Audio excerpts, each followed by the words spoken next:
Yeah, we're here with Tae Harlem. We're gonna talk about this Steph Floss diss, man. What's going on with that, man? Why you do it? Um, Really, the reason for the biggest reason on the Steph Floss diss, a lot of people been asking me that is because it has nothing to do with. Let's throw this out there now. It ain't got nothing to do with me being on any mixtapes of his, because if I wanted to be on the mixtape, I would have emailed him songs for the mixtapes. I never emailed him songs or nothing. This stems back from like a while ago.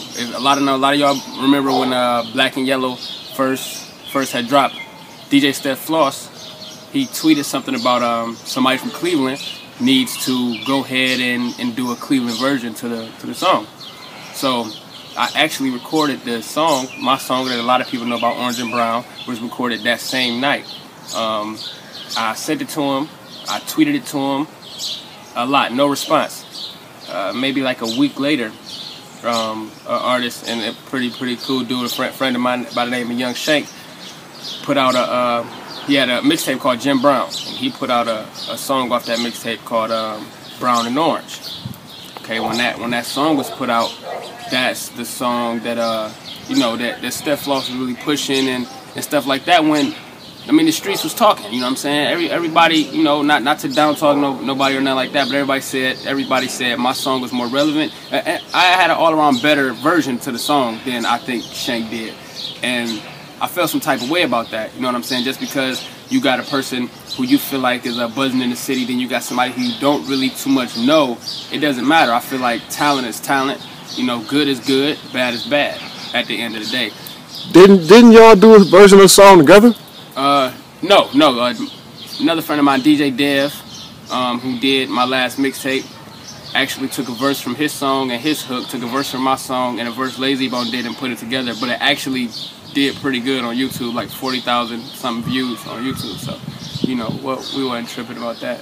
But and then another thing, like I've seen this guy when I was with people. I'm not gonna say no name, but I was with certain people that he knew, and everything was cool. We shake hands and we might have a few words, but then I would see him without those people, and he would try to act like he didn't know me, like didn't know who I was, like on some Hollywood shit. Niggas speak to him on Twitter, he don't really say nothing back and shit like that. And he has done that to not just me, but other people that I deal with, like some of my younger cats. He's done the same thing with. So basically, it was just like being fed up with the shit after a while. And a lot of people feel this way. This is what I don't get. A lot of motherfuckers that you see around him, a lot of motherfuckers in his so-called circle, the DJs, the artists, the promoters, the managers, everybody that you see, a lot of motherfuckers you see around him feel the same way, but everybody is so scared to say something to this dude, like he can make or break a motherfucker's career in the city. You know what I mean? I'm not kissing nobody's ass to get where I want to be. You know what I mean? So what kind of feedback you been getting on this song, man? I've seen you got a lot of hits on Twitter.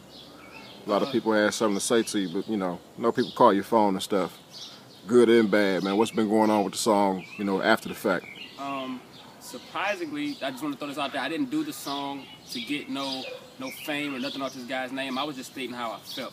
You know what I mean? But surprisingly, I got more good feedback than bad. I got a few people that they felt some type of way. Why would you drop a diss song on a DJ? Then you had his boys from his team just basically defending they boy. I seen Jamil from 8081 had tweeted something about it, and actually Jamil is a cool dude. I actually met him a couple times. He actually a cool dude, but I know he defending his boy. That's his homeboy. He just right. Defending him. So, but Jamil is a cool dude though. But I got more good feedback than bad. I actually got some other ventures and projects that I got coming up. I guess people who didn't know about me and didn't know that I can rap, they know now. So I don't ask for nobody to respect me as an artist, because you have no choice, because I'm dope, I'm good. Like you can't take that away from me. I just ask for respect as a man, you know what I mean, and as a person. I could give a fuck less about any of the other shit, because I'm not asking for no handouts, because I don't want none. You know what I mean? Right. But yeah, I've got way more good feedback than bad. I can't say that. It's actually one person that I want to talk to that I haven't spoke with yet. And that's, well, I'm not gonna say the name, but I haven't spoken with him yet. But I really need this, because he's a big mentor of mine. I look up to this guy. So I really want to speak to him and see what he has to say. We actually haven't spoken yet since I released the song. So, you know, when we get that squared away, you know, but I've gotten more good feedback than bad about the song though. Yeah, what's your next plan, man? What you got planned up next? For Tae Harlem and your brand? The Fly Nigga Dope Flow mixtape that's dropping July 4th. Hosted by my homeboy DJ Logical. I'm actually trying to get one more DJ for that. I'm up between 2 DJs. Then I got the Minister Society mixtape, hosted by DJ Highlight out of Columbus. That actually just came about.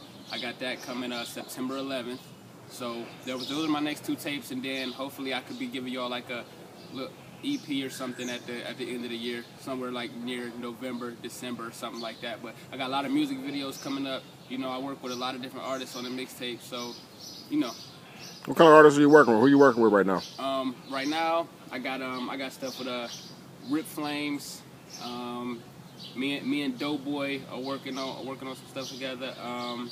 My homeboy Preem, I actually talked to Preem today. I just talked to Preem on the phone today. Me and Preem got something that we're gonna do. Let me see who else we got. Let me see who else we got on the mixtape. Oh, my homeboy Parlay, he actually a singer.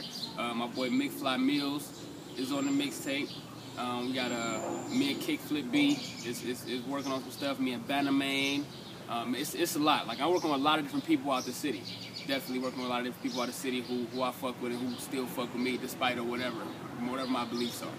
Because I just feel like a man who won't stand for what he believes in, I don't consider him real. Everybody want to talk about what's real and what's not. You stand for what you believe in. A lot of y'all motherfuckers feel the same way about Floss that I do, but you scared to say it. So that don't make you real. That make me more real than any of you niggas, because I came out and said how I felt.